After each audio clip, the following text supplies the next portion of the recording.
Pints with Jack, Season 2, Episode 20. The Great Divorce, Chapter 13. The Dwarf and the Tragedian.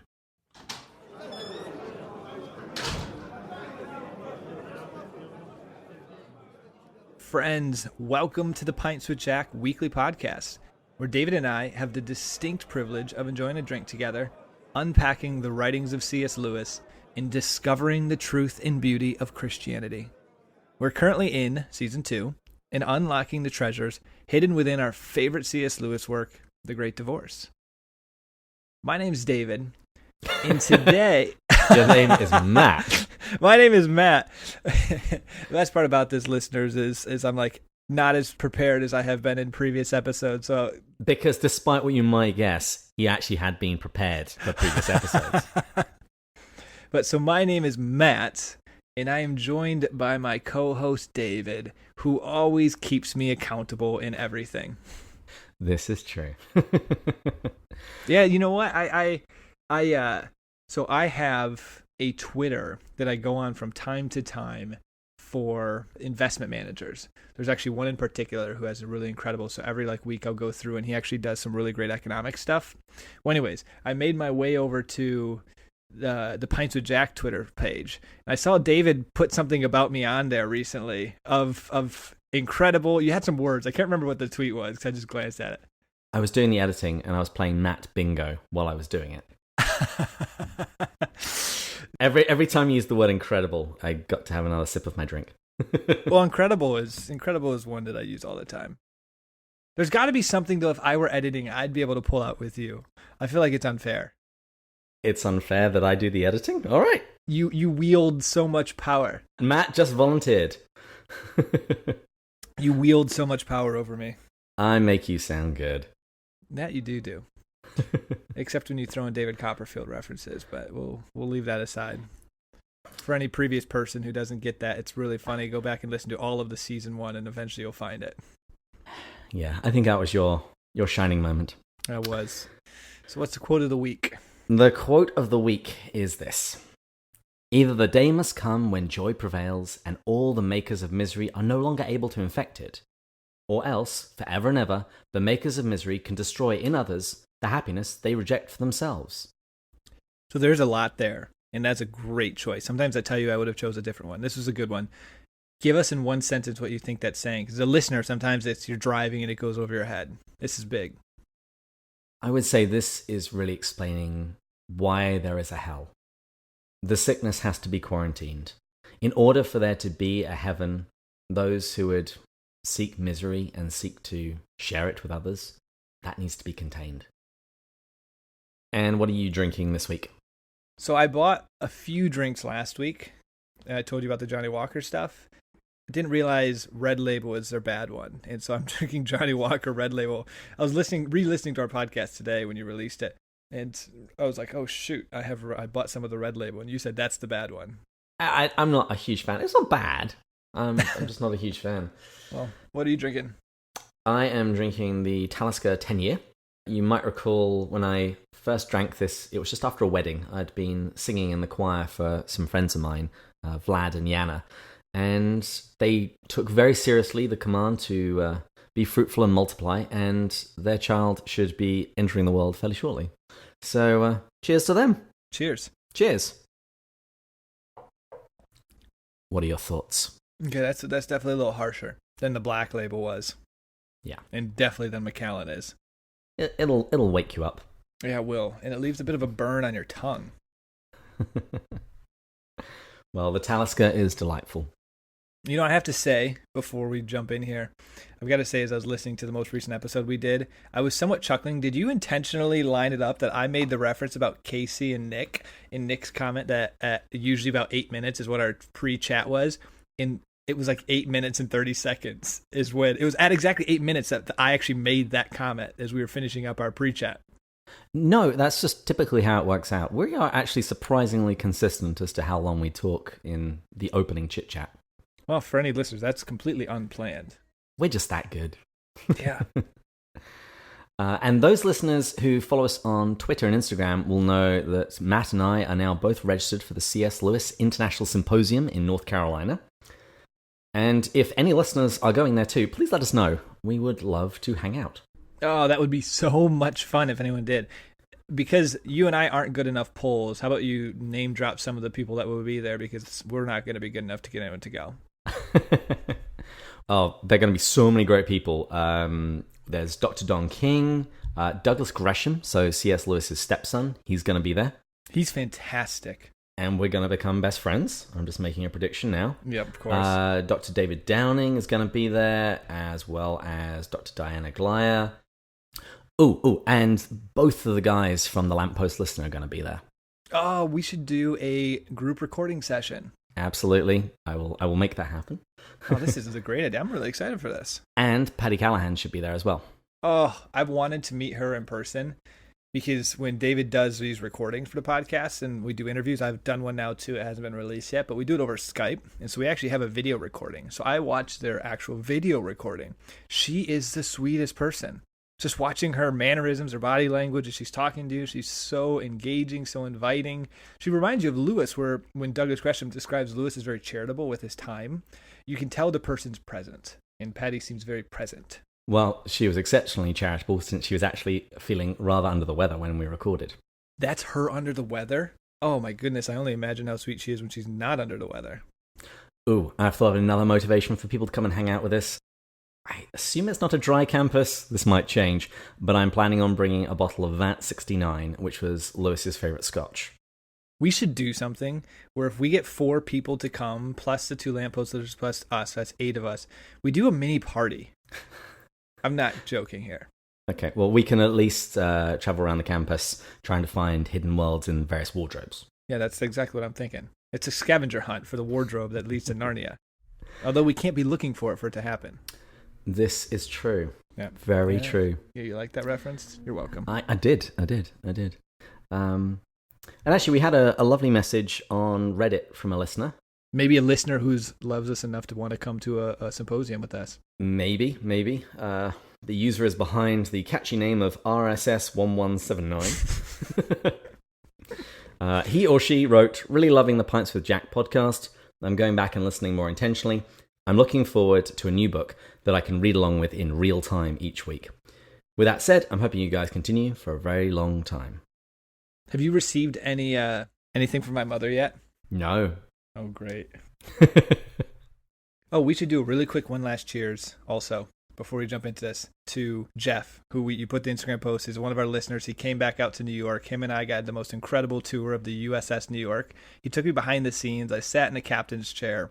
It was an awesome time. So we're gonna do a cheers to Jeff and a thank you, and that's it.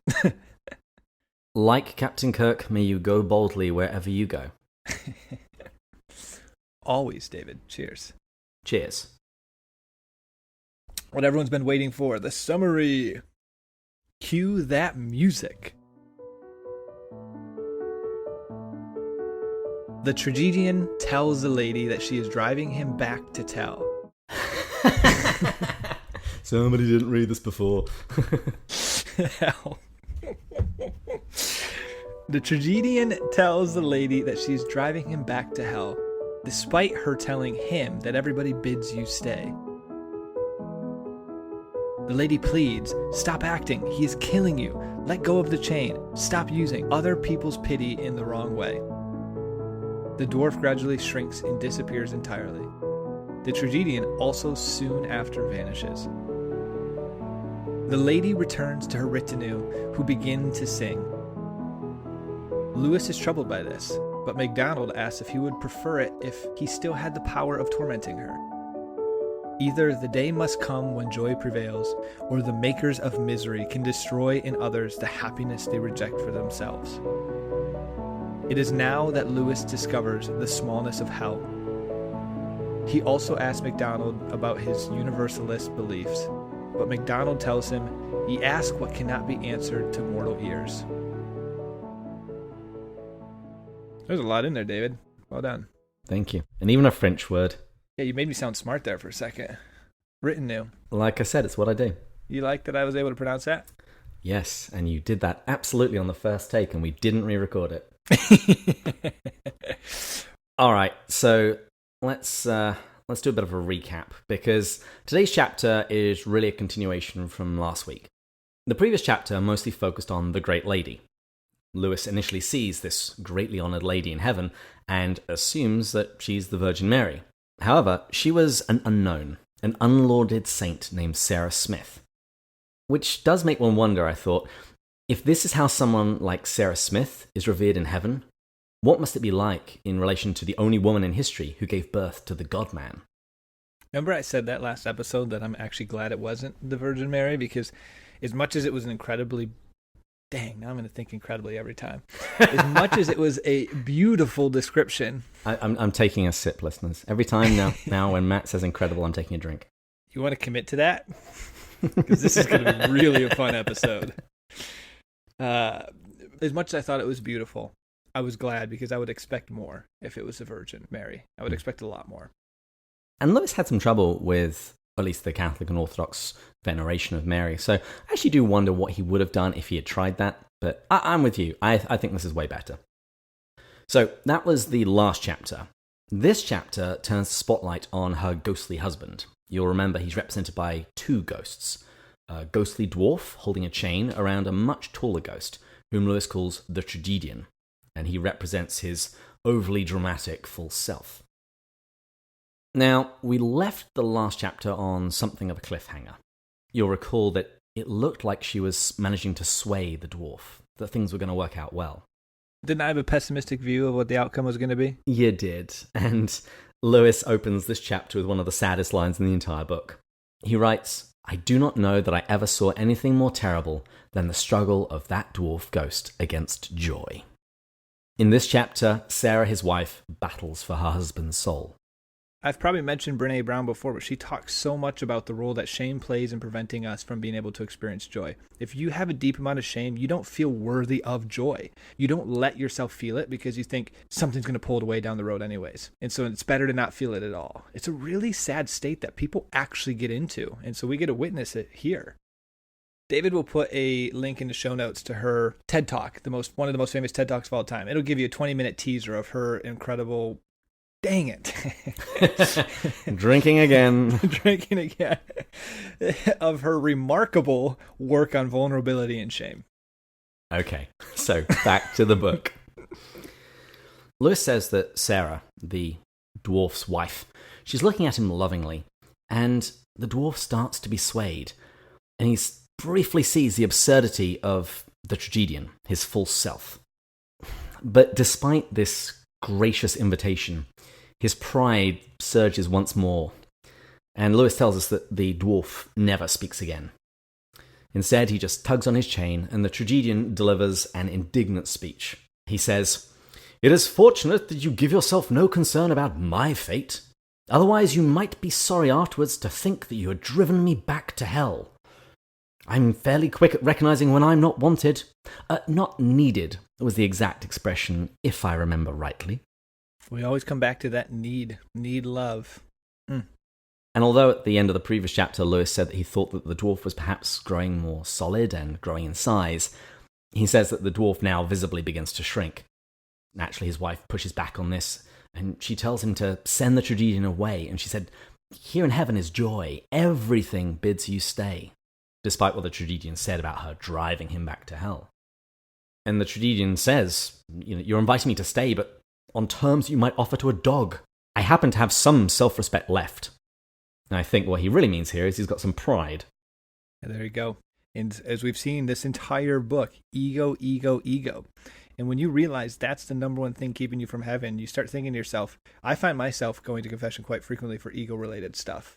It's amazing how much now, because of the Great Divorce, I go, wow, there's my ego. Ooh, there's my ego. This book has just brought that to the forefront. And now that I realize it could be the one thing that keeps me from saying yes to heaven, I'm scared of my ego. Mm-hmm. It just seems ridiculous when we see this in the Tragedian. He's such a drama queen. He says, "I see that my going will make no difference to you. It is nothing to you that I go back to the cold and the gloom and the lonely, lonely streets." David, in another life, you could have been in theater. My mum actually tried to get me into theatre because my sister really loved it, but wasn't for me at the time. Sarah tells her husband, not to talk like that. And Lewis says that the tragedian catches these words greedily as a dog catches a bone. In triumph, he says, "Oh, you are always that way. You must be sheltered. Grim realities must be kept out of your sight. You don't want to hear about my sufferings. You say don't make you unhappy. Don't break you out of your sheltered, self-centered little heaven." And all the while he's saying this, the dwarf is just getting smaller and smaller. Wow. Your sheltered, self-centered heaven. What a picture. We've already talked about, you said that first sentence, fighting against joy. She's offering him immense amounts of joy. I caught myself with incredible. I'm proud of that one. So I had to say it. Immense amounts of joy. And he can call something as beautiful as this picture that we've seen painted of this woman who loves him, talks to him in such a compassionate way, calls him dear. Your sheltered, self-centered little heaven. He has to turn it on her. It's unbelievable. Because he wants it to be about himself. Yes. He's invited in, and he's trying to find reasons for rejecting it, because it's not on his terms. Uh-huh. And this is what Sarah explains. She says, "That's not what I meant. I meant stop acting. It's no good. He is killing you, the tragedian. Let go of that chain." I actually think those are telling words. That he is killing you, let go of the chain. Because the way that it's visually set up is that the dwarf is leading the tragedian. The dwarf is in control of the tragedian. But what Sarah is communicating is that thing is killing you. You are the thing that's chained, not the tragedian. I've mentioned a couple times that spiritual retreat I've been going on in Chicago, but we've mentioned the false self, true self. I'll never forget this. An individual had shared a bit of his journey struggling with the false self, and he used this word that he now catches himself in conversations, posturing. I think of acting in a way, but that false self, that tragedian self, if you want to connect it to this, postures all the time. And now I've noticed myself. I've been in conversations with people, and I leave and I go, wow, I just postured a ton there. And then I ask myself, what does that say about me? If I can't just go in there and be present, if I have to posture of what's been going on in my life in a way that just is boosting my false self. Yeah, we often hide it under the guise of, I'm just letting people know what I'm doing in my life. Whereas what I'm really doing is I'm listing all of my recent achievements. Yes, that's exactly what I was doing. I was like, holy cow. I actually came home that night. I'm thinking, this was just in the last couple of weeks. Like, what is wrong with me? Is what I thought. And now in the dialogue, we come to the issue of pity. The great lady tells her husband to stop using pity, other people's pity, in the wrong way.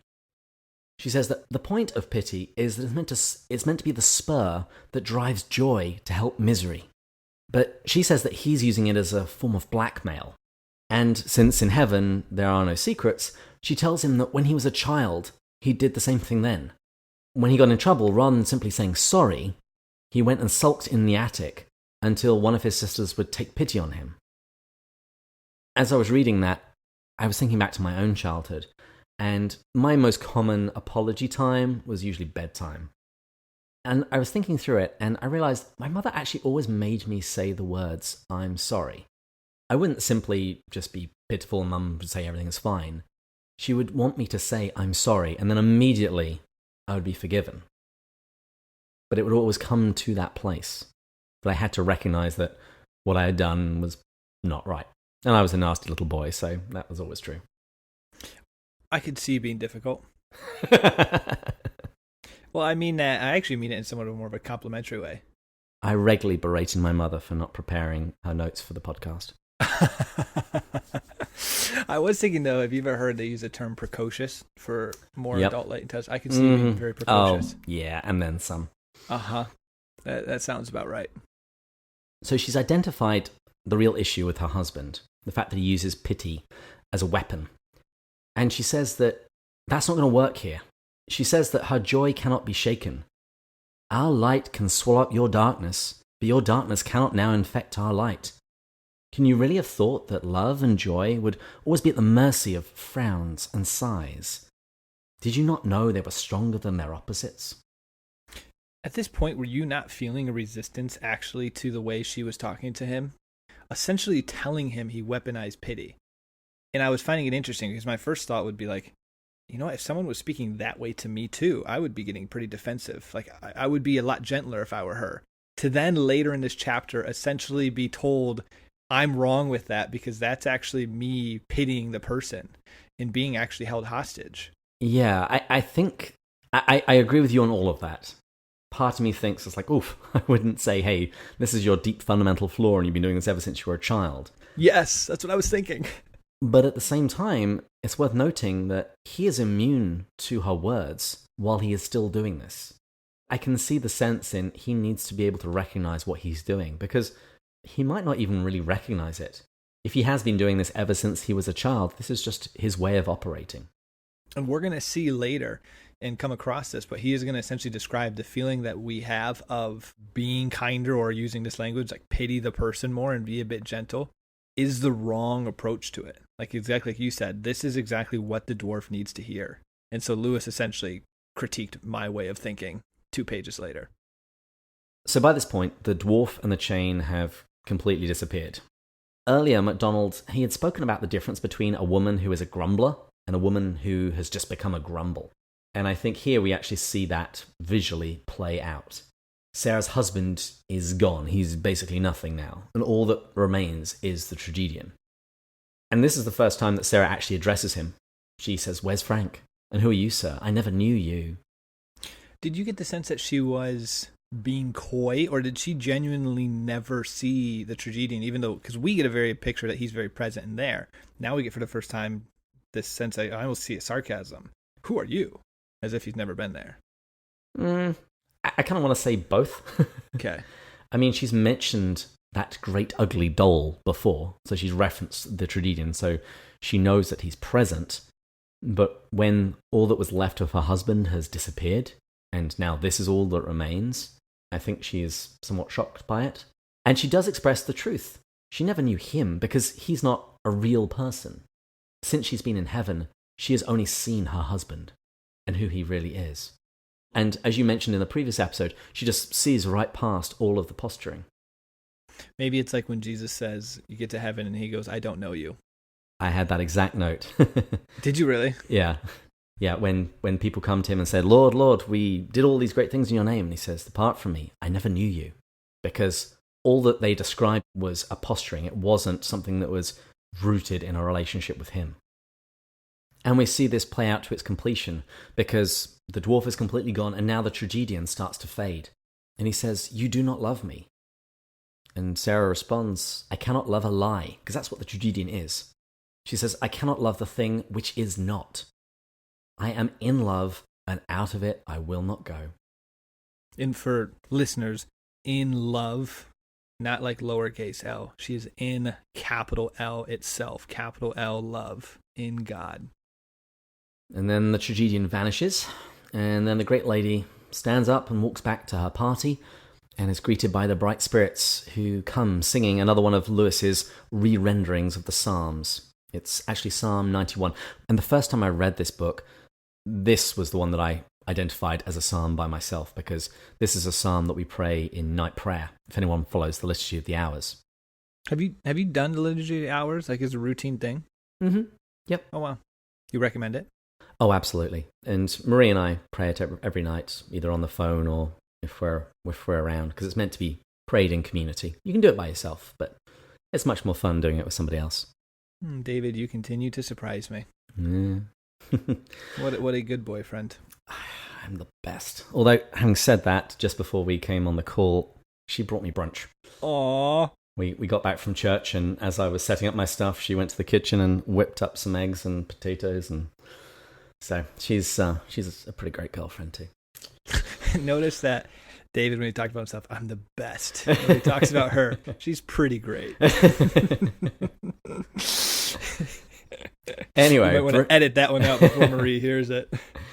Anyway, bring it back. We should point out with this psalm, though, the top line of this song it's incredible to me. I don't know what you want to speak about it, but drink. Ugh, another incredible. Shoot. The happy Trinity is her home. Nothing can trouble her joy. Connect that to theosis, everyone, as we go back to that divinization, deification, whatever term you want to use, theosis, becoming a new man. That is about entering into the Trinitarian life. And Lewis has talked about that good infection, being close to it. Here it talks about how that joy goes into you. You cannot be rocked. You cannot be troubled. You want to know what is the gift the offer of Christianity, yes, forgiveness of sins is part of it. It's so much more than that. It's a life where you can be this person that arrows hit you, negativity hits you, and your joy can't be rocked. I read this and I speak this and I think to myself, gosh, I'm so far from this. I've got quite a ways to go. But it's a beautiful call to know that it's not just saying yes to Jesus. It's not just having your sins forgiven. That's great. But as you've said before, David, he will make you perfect. And when you're perfect, you'll be in that happy Trinity and it will be your home. I mean, that to me, holy cow, I can't stress this enough. The Lord is my light and my salvation. Of whom shall I be afraid? Yes, I just wanted to use the word incredible, that whole monologue I just gave. I'm counting that one. And now you are out of your drink. No. The bottle's here. Bottles here. So Lewis and MacDonald then discuss everything that they've just seen. And Lewis asks if it's really tolerable that the great lady should be so untouched by her husband's misery, even if it was his self-made misery. And MacDonald handles him really well here. He does the right thing in response. He leads with a question. He says, would you rather that he still had power of tormenting her? He did it many a day and many a year in their earthly life. And Lewis admits, well, no, he wouldn't want that. But he's still uneasy. And he articulates the argument which those who are against the doctrine of hell often raise. And it's this idea that if there's even a single soul in hell, that undermines the joy of those in heaven. Listeners, David's quite intelligent, and so I'm going to put him on the spot here to push on the harder doctrine, I guess. And this is actually a genuine thought I have right now, and I'm curious your answer. But if God is so powerful, I know he can't go against free will, of course, and that's why people can still reject him and go to hell. But if he's so smart and he's all powerful, doesn't he know the exact thing David needs to hear? In theory, like, couldn't he? I know he can't force David to accept him and come to heaven. I get that. But he's all-knowing. Can't he be like, you know what? This is what I need to put in David's life to win him to me. I think you'll still keep butting up against the idea of free will. If I have free will, I can still always say no. I can lavish a lady with flowers and chocolates and promise of the world, but she can still ultimately turn me down. I mean, obviously this has never ever happened. But, in theory, that's possible. I guess you're right. I can answer it myself now, too. I still sin. I still screw up. And whenever you're sinning, you're choosing something other than heaven in that moment. And yet I believe Jesus died for me. And so you have to ask yourself, could God have done anything more than that? Like, that is the ultimate wooing, to give your only son for us. And as I think one of the saints said, he would have gave his only son even if there was only one of us. I mean, that is the most extreme act of love, and it still hasn't won me completely. Yeah, and I would zoom in on that. Just think of those moments when you have knowingly sinned. Your conscience has told you this is the right thing to do. Yes. And you went and did the other thing. Yes. If I had asked you, do you believe in God? Do you believe in Christ? Etc., etc., I'm pretty sure you'd affirmed all of those. Yet you still chose differently. I've been wrestling with this. If I'm wrestling with this, other listeners will be. And so I'm going to ask you this too and push one step further. If I then consciously choose to sin, could that suggest I don't fully believe? Because I'm not living up to the way that I fully want to live in certain areas of my life. And I think to myself, and partly even something I've been thinking of, I went to confession recently about just not feeling a ton of joy and for a period of time. And I think to myself, I'm supposed to be experiencing an incredible amount of joy. That's the gift of God. And does this mean I don't actually believe? Because it's essentially because of stress from work lately. And that's been just getting me down. If I believe in God, truly, I should have no stress. I should be at peace. His will be done. Absolutely. And if I just submit to that, but clearly I don't. Well, I think the main thing I would say is that you're not alone, because St. Paul, when he wrote to the Romans in chapter 7, he said, I do not understand what I do. For what I want to do, I do not do. But what I hate, I do. For I have the desire to do good, but I cannot carry it out.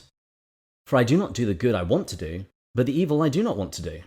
This I keep doing. Basically, Paul is fighting against the flesh. We have three great enemies in this life, the world, the flesh, and the devil. And we are in a battle. And that means that we have to fight. I mean, you read Paul's letters, he's very often joyful in suffering. But at the same time, he is still suffering. That doesn't mean that he's tiptoeing through the tulips, but he knows that his Redeemer lives. Think back to the Screwtape Letters. My favourite part of the Screwtape Letters is when the Screwtape talks about the law of undulation. That basically our natural disposition, we go up, we go down, we go up, we go down. The difference is that what God wants from us is our will. I actually believe I see in my life that it's in the down times that I come closer to God. Do you think if I didn't fall from him, or if I said yes more in the up times, that he wouldn't give me the down times? I'm almost trying to say there's somewhat of a self-affliction. But if my will did align without the undulation, he would probably let it pass. Sometimes I think that too. I'm going to offer a very stern warning against that kind of thinking, because it's actually, you follow that line of thinking, you end up with the nonsense like the prosperity gospel. That's true. Which is that if there's any bad thing in my life, it's because I'm not faithful enough. That's true. That does lead to that. And that's bad. Just for any listener, why is that bad? I agree it is, but that's for the listener. Because it's not true. You look at the life of Christ, you look at the life of the apostles, you look at the lives of the great leaders of the early church. Right, yeah. These are not people who led lives that were free of stress and striving and difficulty. But, like St. Paul, they said that we know how to endure all things. It's through Christ. Your example of Jesus was the perfect one. There's no way you can deny that his will was not aligned with God's will, and suffering still came. And there's the disconnect right there. And in the Screwtape Letters, through the voice of Screwtape, Lewis actually says that God he tends to draw away from his favorites. And even in the Epistle of James, it opens up in chapter 1 and it talks about the adversities that we face will strengthen our faith. Okay. That it's through these times that we actually grow the greatest. When we're going through tough times, we certainly can become better people. It'll either completely scupper us or we'll come out all the stronger. That was great. I'm glad we went on that tangent. I hope listeners, you guys appreciated that. Well, in that case, let's bring it back to Lewis and his own struggle in the book. This idea that, well, if there's even a single soul in hell, surely that undermines the joy of those in heaven. MacDonald offers a very gentle rebuke. He says that sounds very merciful, but there's something lurking behind it. He says that behind that nice idea is the demand that the loveless and the self-imprisoned should be allowed to blackmail the universe. That until they consent to be happy and on their own terms, no one else will taste joy. And he says that theirs should be the final power. Well, then that means that hell gets to veto heaven. And I'd go further. I'd say there is no heaven while hell can still do that. Wow. Yeah, I agree. Yeah, because it would be taking away the entire joy of heaven, and that is heaven. Exactly. And I remember when I first read this book, that line there, it was like a thunderclap. It articulates really clearly why there needs to be a hell, to quarantine that sin and that misery. Self-inflicted. Yeah. Not God-inflicted. It's like if you're throwing a party and you have a roommate that doesn't want to join, you would at least prefer them to be in their room rather than in the party ruining it for everyone. But if they were willing to let go of their ego and come join, of course you would mercifully, in a second, if they said, David, I would love to come and join this party, you would let them in. Exactly. We've just started playing Twister. Get in there. Another great analogy, David. And MacDonald unpacks this idea a little bit more, and I'm going to quote a little bit more of it, and this is actually the quote of the week, because this is really what I needed to hear when I was struggling with this idea. MacDonald says that either the day must come when joy prevails, and all the makers of misery are no longer able to infect it, or else forever and ever the makers of misery can destroy in others the happiness that they reject for themselves. He says, I know it sounds grand to say that you'll accept no salvation which leaves even one creature in the dark outside. He says, but watch that sophistry, watch that clever language, or you'll make a dog in a manger the tyrant of the universe. Wow, dog in a manger. Now, I'm really proud about this because over this past season, I've been reading a bunch of different books, and one of the ones that I read was Aesop's Fables. And I got so excited when I recognized the phrase that Lewis uses here, this dog in a manger. For those of you who haven't read Aesop's Fables before, they're fairly short stories that are morality tales. And in one of them, Aesop speaks about a dog who lies down in a manger. Now, he doesn't want to eat the grain. It's not the kind of food that he likes. But nevertheless, he prevents all the horses from being able to eat it either. The story is about someone who will spitefully prevent others from having something which they themselves don't actually even want. Is it a coincidence that dog...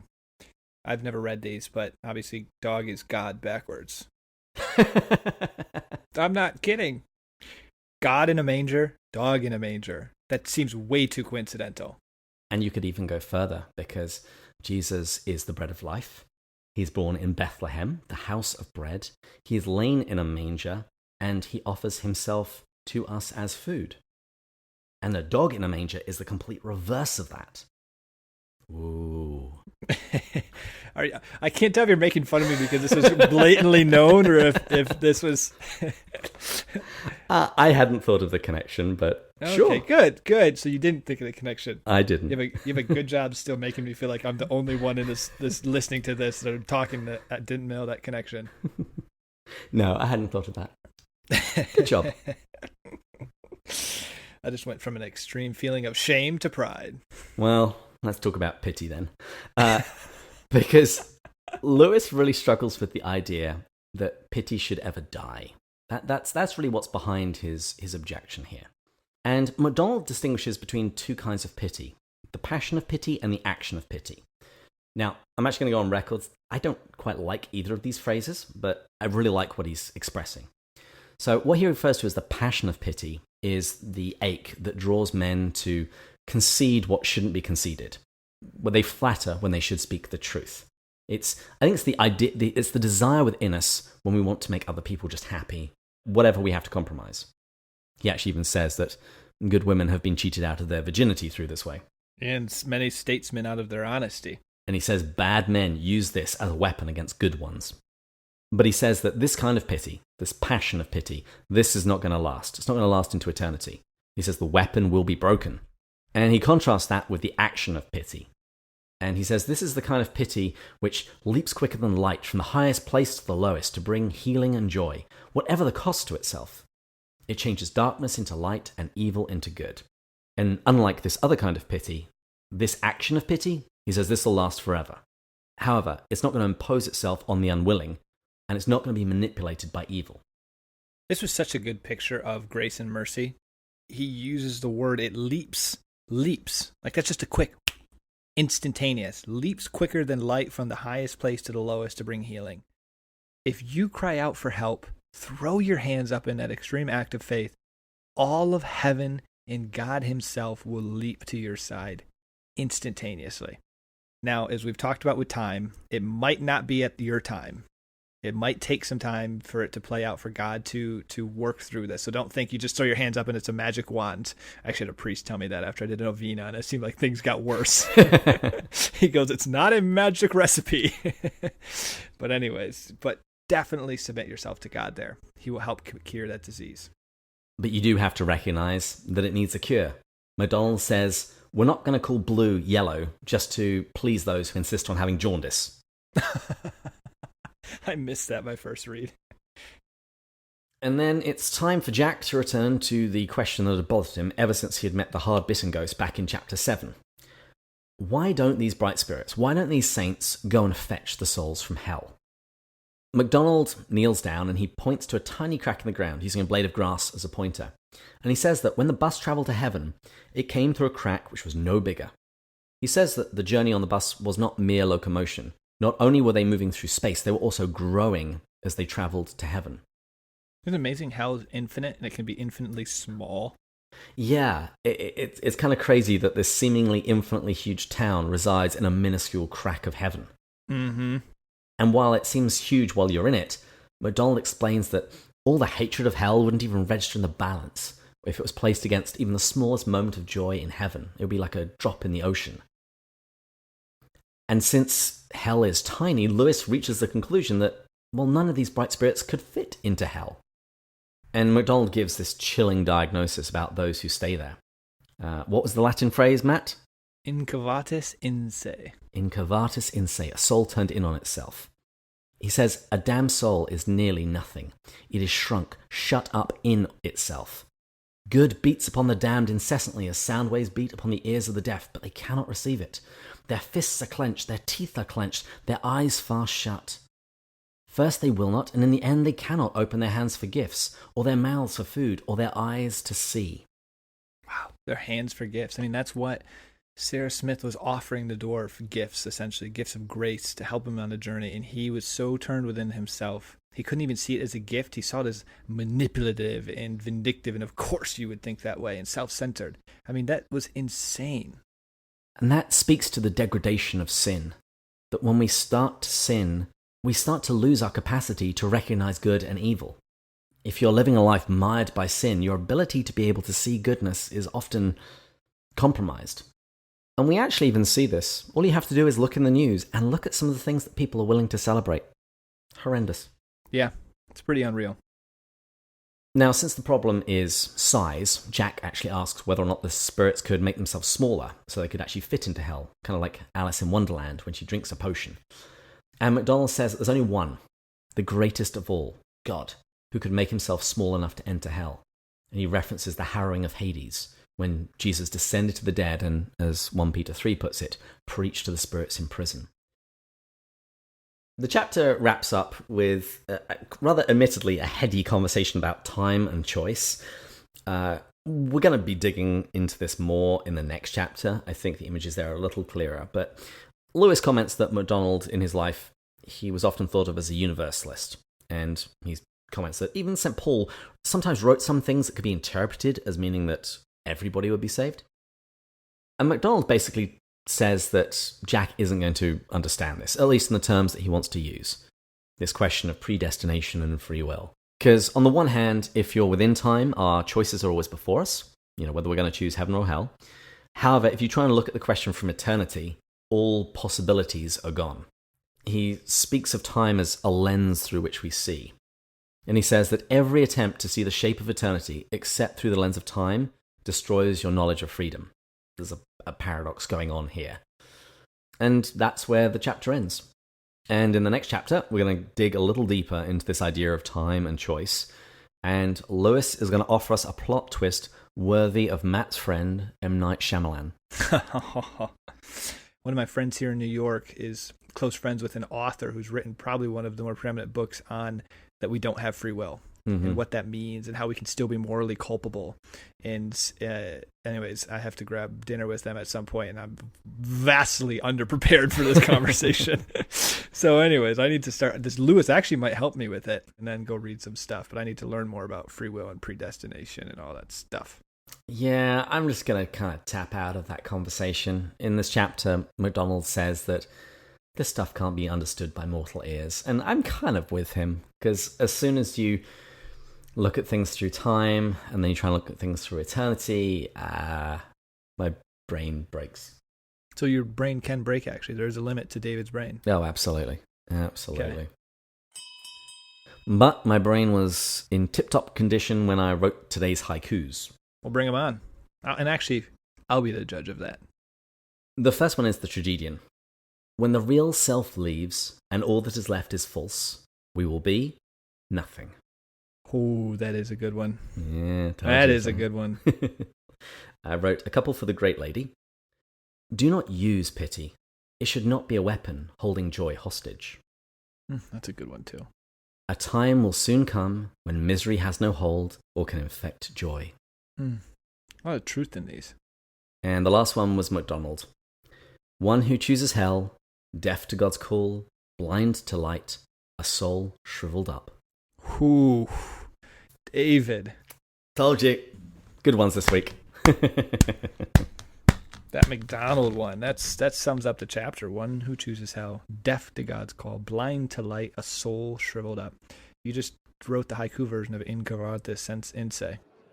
Oh, I should include that in a haiku. All right, that's going to be my challenge for next chapter, because next chapter is the final one. Oh, yeah, wow.